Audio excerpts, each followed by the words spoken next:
Okay. So we've got everybody on? No? Okay. All right, I'm going to open the Estacada City Council special meeting for our city manager recruitment. We've all talked about the different things that we like to see in this. You've all had a chance to read over it. Are there questions which you wish to add at this point? Are you comfortable with what we've already decided? So I got two hands up. I'll go Paul first. I got a call today from one of the department heads. They had asked about under appendix, I think it's appendix A 2.8 finalist interviews, where it says number 3, a panel of community members and an optional 4th panel of department heads. They were asking what it would take to make that they not optional, that the department heads would be able to be part of the finalist interviews. How many department heads do we have? That would include Michelle at the library, Dawn, Public Works, Chris, Plants, Sadie, you, me, And Matt. and Matt. So 6. Yeah, 6. Did they pass that question on to Denise or you? Have you heard it? The department head that called Paul did mention it to me today. And I told her that we would just have to contact the firm and see if that was, because I did notice that Eric mentioned that that's usually done in larger cities. So I didn't know if it was an option or not. We'd have to contact I'm him if it's curious something why you they had. contacted Paul and not the mayor and the city manager. Just a question. Yeah, I don't know. Okay. Out of curiosity, if it's only one department head we've heard from, is it possible that they can fill up a part of the 3rd panel, which is community members? And if we ended up not doing the department heads? I know they are fine with at least it being optional on here. They were happy to see that. Okay. So it's kind of up in the air. If it could be unoptional, that would be ideal, but at least it's on there as optional. So I think maybe if it's on there as optional, so Jensen Strategies has indicated that it's possible to do it. I think it would probably be, he'll probably refer to you and say, hey, do you want to allow this, the department heads to have their own interview to meet a potential candidate? Or if you don't, then that would be up to you guys too, I think. I think that's how they would go. They would leave Okay, it to great. Joel. Hey, I just want to be clear about something here. Jensen Strategies works for us. So if we tell them we want something, that's the way it's going to be. They don't get to dictate to us how it's going to go. So if we tell them that, yes, we'd like department heads, and as a council, we come to them and say, as we want department heads interview panel, they need to make it work. So I think what we do is we just basically take a motion on it, say we want that to be changed from optional to not optional, what do you want to call it, mandated or whatever you want to put in there. But it's something that's going to happen, and then we bring in our department heads to do the interviews. I think that's the way to go about it, rather than who cares what Jensen wants. It's not what they want, it's what we want. We're paying them $26,000, so we dictate to them how it happens. So I think that's accurate. I That's think a that's good accurate, observation. Counselor Lickey, that it would be left up to you and they would defer to the council on what you wanted. So you could do a motion to approve it with the, if you want to just say for certain right now, you're going to let the department heads have that interview, then approve it with the modification of that. Or leave it because it's still Yeah. optional, but And- you're asking us to go ahead and do it with panel. Sure, Right. sure, go ahead. Kate. I think that we should just approve it as is, because it is an option in it as it's already written. And we can always come back to it again later, maybe after contacting more of the department heads and asking them if they even felt like this was necessary. And I mean, maybe that one department head is the only department head that wants to. And if that's the case, then I say we should make a spot for them on the 3rd, panel of community members. And if we have 4 out of the 6 department heads that we have respond that they would like to participate, then we'll make a motion at that time and say, hey, Jensen Strategies, we're calling you up to say we want to take you up on that offer. Joel. A couple things with that idea, would that be, first of all, he did recommend against that, but I'm good either way we want to go. But as long as that does not take one of the 6 community member spots, that would be a 7th person on that panel. If you move to that panel, and with the 6 community members have their opportunity to be on that panel. And if we move the department head, that'd be a 7th. So that's actually 6. That's 7. So but either way, also, when it comes down to that community panel, I don't like the way it's going down, and I really think it's important that when those 6 community members are chosen, that we bring everybody to the council in a council meeting or a workshop, whatever, we discuss who that is, and we pick those 6 and hand that list to Denise. I think it's a council decision to bring them out and to decide on that, not to be having chosen behind closed doors for Denise and an email system. I think it's the wrong route to go. I think public accountability on this is important, and so we have it in a recorded meeting. I think that's important. Second part is, on top of that, the fact that they wouldn't provide us as a city councilors, elected officials, those interview questions, I think is absolutely outrageous.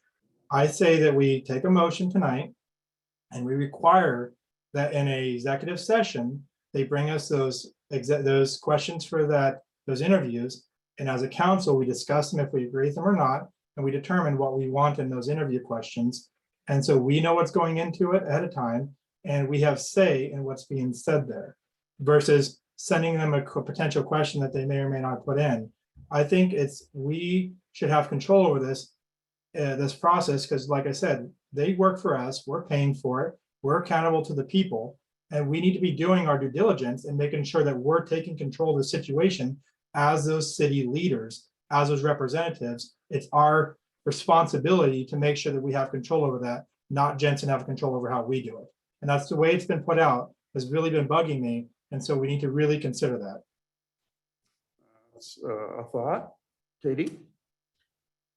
I think we have 2 months to figure out how to put together the panel of community members. We're not going to really get much further than this discussion tonight with it. I'm not willing to put it to a vote right now, and I would really like to talk to Denise about it, because we haven't even seen the list of 6 people that all of us have nominated so far.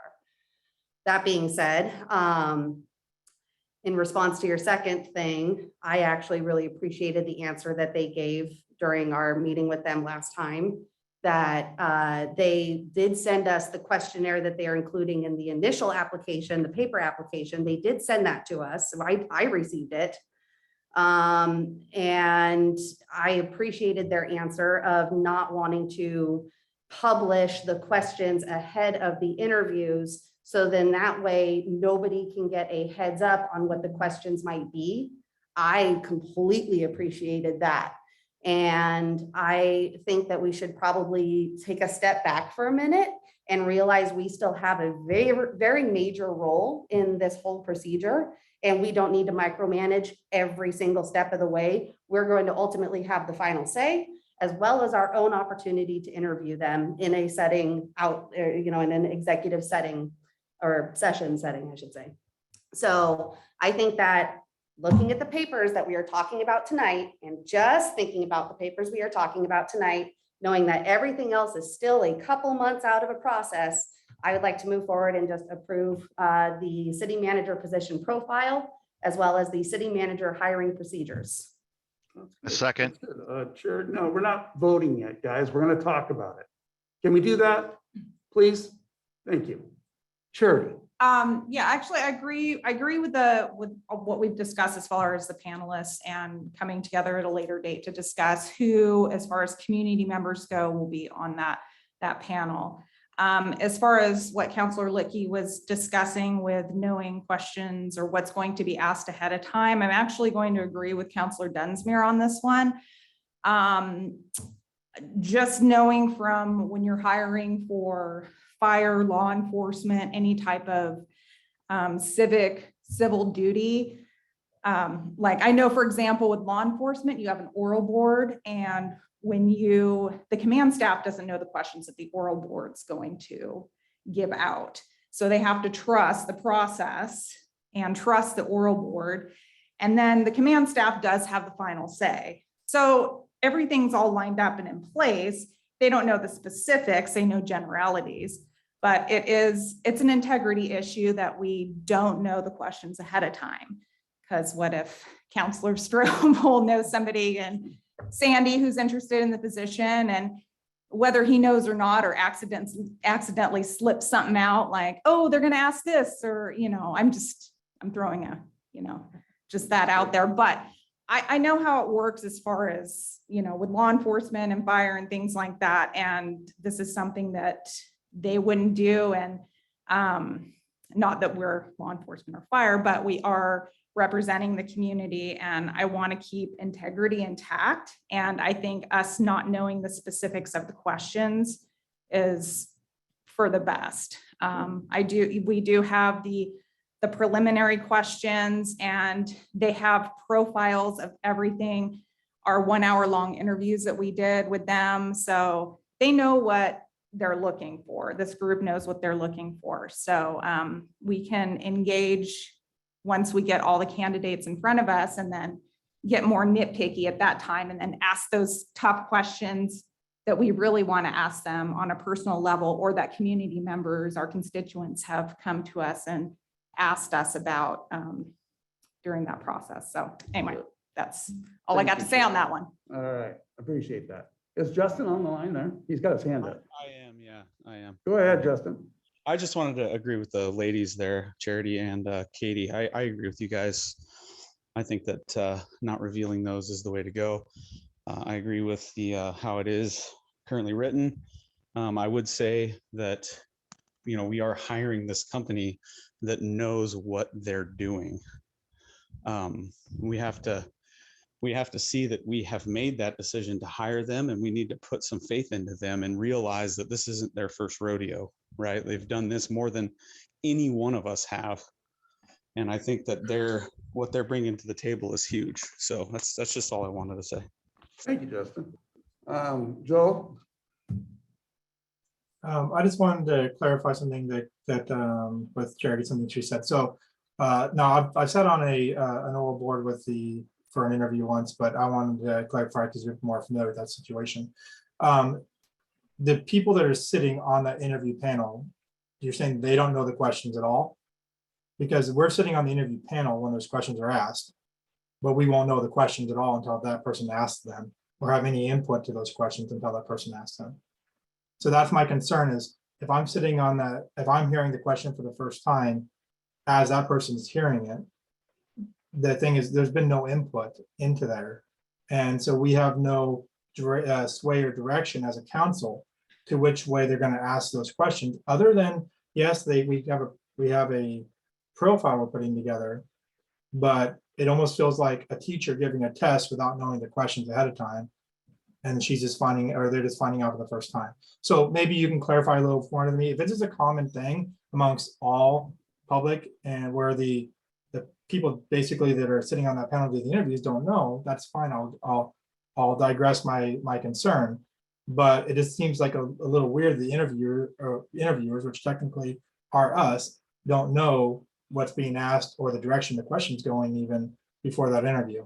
And I get the security thing, but we represent the people. We are given secure information all the time. We should be able to hold that. But I do understand its potential for someone to have a leak out of that. So I don't disagree with your view on that, Charity. But at the same time, you can see where I'm having an issue with this, that the interviewers don't know that. Sorry, it's Counselor Hughes. I'll correct myself there. That the interviewers don't know that information ahead of time. Can you clarify that for me and maybe put some of my concerns to rest there? So are you concerned that are you wanting to have your own answers, or what you kind of, I guess I'm just not concerned with what they're going to ask. That's my, Let me ask this question. I think I'm confused. And maybe I missed this. From what I understand, and anyone who's heard this before, we won't get to ask them any of the questions that we may have for them, correct? I think we do later in the We do. process. We get Yeah. to interview them, and when we interview them, we're going to submit our questions to Jensen beforehand, and they're going to say whether or not we can ask them that question legally, because there is quite a balancing act between a legal question and a not legal question. And that's what giving them the questions ahead of time and letting them determine what is an appropriate question is about, is whether or not we even can ask someone that question. And that's why I was proposing a meeting with them to discuss the questions that they're gonna ask and what we want to ask. To make sure Yeah. that we got that in there. Yeah. they ask So, for that. but what if we go this way with it? What if we have a meeting with Jensen where we bring our questions that we want and we sit down with them and we present those questions to them and we discuss it as a council, the questions that we want over top of their questions to I make sure think, didn't we're we put that in having there? an input into that into that process. I think that is in there. I think that is in there, Joel, that we can present questions to them. Yeah, And but that's then- individually. The way that they described it was an individual thing. I'm trying to get us as a council to weigh in as a council on this process more than we are, other than sitting on a panel towards the end and putting in a profile and then leaving the rest to them. That's the way I see this has been happening is we got an individual interview to give our positions. They try to summarize as best they could, and I think they did a good job summarizing it. And then we basically, we vote on what the profile is, and then we just kick back and do nothing until we sit on that panel interview. And that's what I'm having problems with. Joel, I get what you're saying, but I think we're overthinking this just a bit. I think at this point, getting through this part to get us to the table is what we really ought to be focusing on. Those questions that you're talking about right now, as we move along, I think we can address these, but getting this done and getting this started is the key tonight. And I think let's keep it to that rather than, making it more complicated than it needs to be. So now, I think we've had enough questions. I'll entertain the I will motion. move to approve the city manager position profile adoption as well as the city manager hiring procedures adoption. Okay, I've got both on the floor. Do I have a second? Second. Okay, I have a first and second. All those in favor say aye. I Aye. Okay, all those opposed? All right, motion passes. Count, you have direction. We're on our way. Okay, thank you for that. So we will now close that particular meeting. And we will now open the Estacada workshop. Sure, yeah. Yeah, go for it. Oh, do you want a break before we go in?